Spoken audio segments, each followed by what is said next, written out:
The work of the great 20th century American author Ernest Hemingway has been given a trigger warning due to concerns over his language and attitudes. Publishers Penguin House have reissued his novels and short stories with a cautionary note.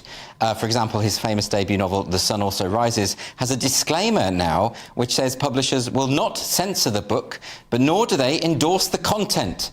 These warnings have major implications for the publishing world and beyond, and here to discuss them, I'm joined by the writer and historian David Oldroyd-Bolt. David, welcome. Now, I have to be honest, this is the latest in a long sequence of similar stories. We've had warnings splashed on Agatha Christie, P.G. Wodehouse, Roald Dahl, now Ernest Hemingway. Is anyone safe? It seems a rather odd thing that a publisher should be expected to endorse the content of a novel. After all, it is make-believe. You know, nobody is going to expect that when you're reading Chitty Chitty Bang Bang, you think it's a really good idea that someone should go around in a big cart collecting children. Nobody's going to expect when you read Charlie and the Chocolate Factory that you think it's really great to punish children in the horrific ways that Doyle describes. These are works of fantasy.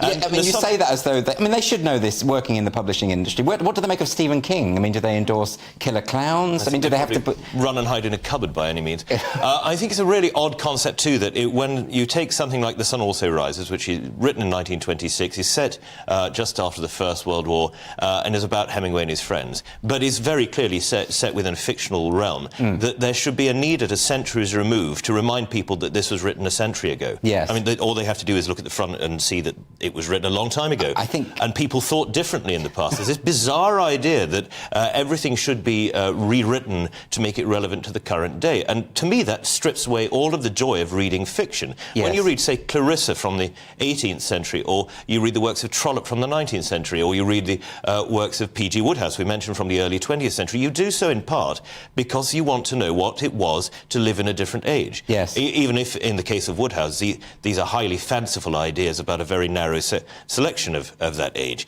But you don't do it because you think that you're somehow going to find a reflection of the current age. But it all seems so arbitrary. I mean, the authors that they choose, you mentioned Clarissa, the Richardson novel, but, you know, there's a rape and she dies in that, but sorry to spoil it, but there's no warning on that as yet. There's no warning on some of those classics.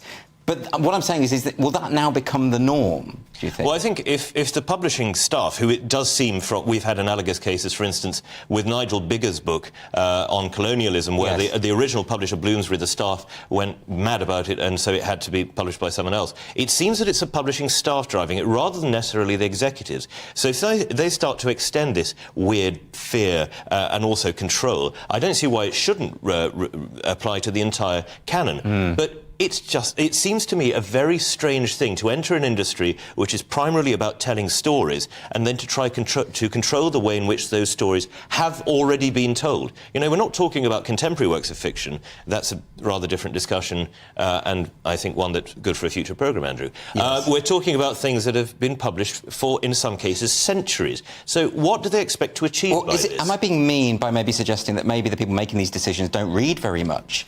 Because, you know, the fact that it's almost as though they've just come across Hemingway, indeed, and they've just realised, what will they make of Titus Andronicus? What will they make of Ovid's Metamorphoses? They'll have a heart attack. Well, I think they probably have never read those things. Right. And if they have, they've misunderstood them.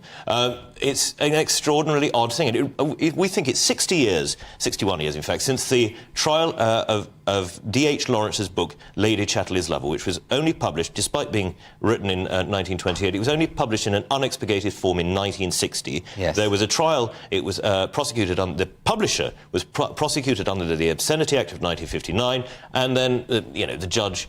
after taking evidence from people like E.M. Forster and many other literary luminaries of the time, said there is a clear work of artistic merit here. That was the trial during which famously the prosecuting counsel said, is this a book that you would wish your wife or your servants to read? So we knew what kind of viewpoints we were dealing with at that time. Yes. And so I'd have thought that for the past 60 years, we've had it as a fairly well-established fact that even if you dislike the content of something, it should be allowed to be published. And if you don't like it, you don't have to read it. Retrospectively, to go back and to be trying to, as in the case of Ian Fleming's estate, the writer of James Bond, themselves to be changing the language, yes, I think is a very odd thing, because that is a distortion.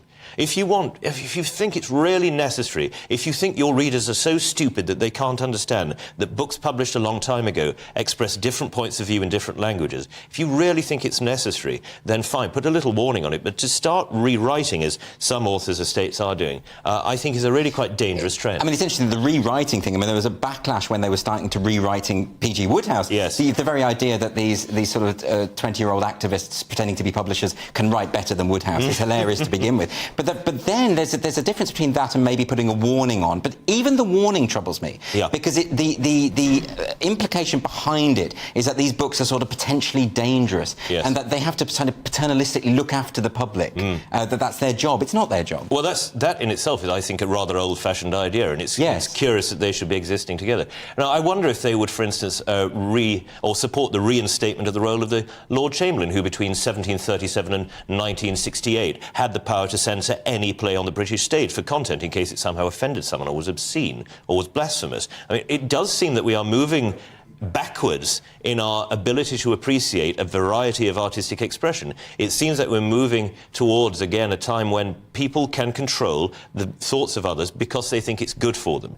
And now, who is saying that these people have the right? Why not you or I or your viewers? Yes. How is it that these people, this self-selecting guardianship, have decided that only they are morally pure and intellectually strong enough to decide who reads what? And isn't it fascinating, because they would consider themselves to be progressives. Yes. But they're behaving like the Star Chamber or something. They seem like the old-fashioned stuffy pearl clutchers from yesteryear, the ones who took D.H. Lawrence to trial. Well, I would say it has historical references and resonances with other things like, say, the Inquisition, which people remember the Spanish Inquisition because of Monty Python, but in fact it went on for hundreds of years, and still today there is a list of books that the Vatican has banned. It's prescribed that, you know, they're not being burnt anymore. But we've seen in many regimes throughout history that once ideas are controlled, once there is an idea that some things are so dangerous as ideas that they can no longer be read, you start to go down a very difficult path about the free expression itself. And what concerns me here is that they're beginning with language, they're beginning with those particular touch points of today's language, race and class. And I just don't think that there's a possibility of it ending there. And I think this is another instance where the slippery slope is not a logical fallacy. It's a very clear indication, and we've seen this in so many instances recently. Once control is exerted over language, which is a principal method we have of expressing our ideas, those ideas themselves become circumscribed and indeed proscribed.